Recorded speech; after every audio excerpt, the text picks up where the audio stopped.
भर में बलात्कार के मामलों में लगातार बढ़ोतरी हो रही है। आलम यह है कि दरिंदे मासूम बच्चों से लेकर बुजुर्ग महिलाओं तक को बना रहे हैं अपनी हवस का शिकार। आखिर ये सब क्यों हो रहा है? क्या है इसकी वजह? हमने जानने की कोशिश की देश के जाने माने मनोचिकित्सक डॉक्टर पी.के. उपाध्याय से। डॉक्टर उपाध्याय इभास के न्यूरो सर्जरी के प्रमुख हैं।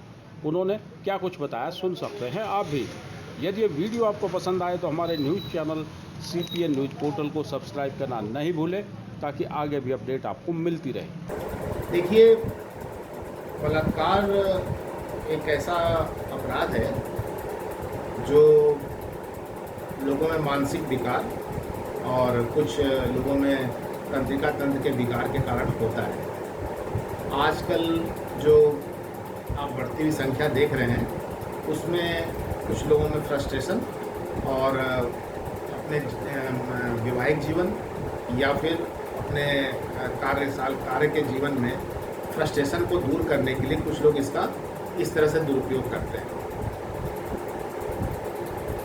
अब ऐसा है कि ये मनोविकार है। नॉर्मल जो हैबिट्स होती हैं, सेक्सुअल हैबिट्स, वो तो नॉर्मल है, लेकिन नॉर्मल के अलावा जब ये सेक्सुअल हैबिट एक्सीड कर जाती हैं तो वो किसी मनोविकार के या न्यूरोलॉजिकल तकलीफ की वजह से होती हैं। जो लोग इन को नज़रअंदाज करते हैं उनके भी ये संभावनाएं बढ़ने लगती हैं और वो लोग इस तरह ज़बरदस्ती बलात्कार की तरफ प्रेरित हो जाते हैं।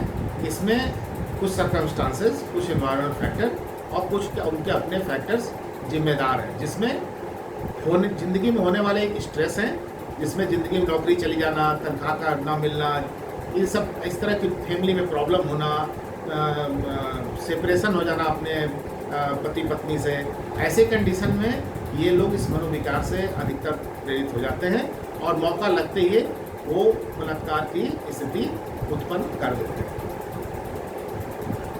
तो डॉक्टर साहब, जैसे कि अभी दिल्ली में 2 दिन पहले ही एक 90 साल की बुजुर्ग महिला के साथ बलात्कार हुआ, इस बारे में आप क्या कहना चाहेंगे कि क्या सोच थी या क्या वजह रही? ये विभत्स सोच है।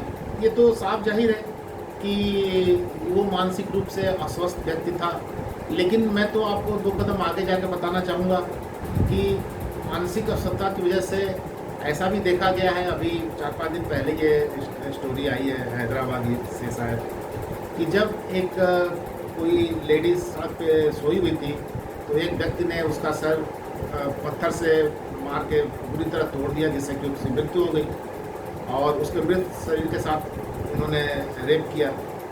ऐसे भी कहानियाँ सामने आई हैं जिसमें कि कुछ मानसिक रूप से अस्वस्थ लोग ग्रेवयार्ड्स में चले गए, वहाँ पे जो औरतों को दफनाया गया था उनकी बॉडी को निकाल के उस बॉडी के साथ रेप करते हैं। कुछ ऐसे लोग भी हैं जो बच्चों को ग्रेवयार्ड से निकालते हैं, उनके साथ रेप करते हैं। और ऐसा भी सुनने में आया कि इनमें से आर्गन निकाल के, जैसे लंग से या बॉडी के और पार्ट से निकाल के वो उसका भक्षण भी करते हैं। तो ये निश्चित रूप से बिल्कुल ही मानसिक रूप से अस्वस्थ होने की निशानी है। ये कहीं से भी नॉर्मल लक्षण नहीं है। कई बार ऐसे मामले भी आए हैं डॉक्टर साहब कि बेजुबान पशुओं के साथ भी इस तरीके की पाशविक हरकतें की गई हैं। आप बिल्कुल सही कह रहे हैं। ये उसी का परिवर्तित रूप है कि जब मानसिक विकार की स्थिति में आदमी को ऐसी अवस्थाओं से जब वो गुजरता है तो वही कभी ग्रेवयार्ड में पहुंच जाता है। जो ग्रेवयार्ड में नहीं पहुंचता उसको कुछ जानवर मिल जाते हैं जो बोल नहीं सकते, शिकायत नहीं कर सकते। तो ऐसी स्थितियां भी कई जगह आई हैं।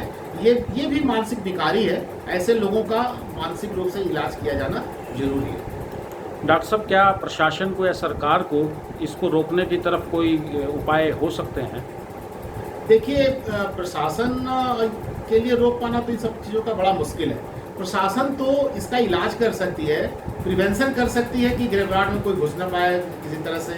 और लेकिन ये सोसाइटी की जिम्मेदारी है, ये घर वालों की जिम्मेदारी है कि किसी के व्यवहार में कुछ परिवर्तन इस तरह का दिखता है तो उस परिवर्तन को नोट करके उन्हें मानसिक चिकित्सा की व्यवस्था की जाए, उनके साइकोलॉजिकल काउंसलिंग की व्यवस्था की जाए और जिस तरह के उनके में लक्षण हैं उनका प्रॉपर तरीके से psychological therapy and psychiatric therapy, drug therapy, chemical therapy, जिसकी भी आवश्यकता हो ऐसा करके फिर उनको उनके साथ प्यारपूर्वक व्यवहार करके उनको अपने सोसाइटी के नॉर्मल जीवन में लाने का प्रयत्न करना चाहिए। जी धन्यवाद डॉक्टर साहब।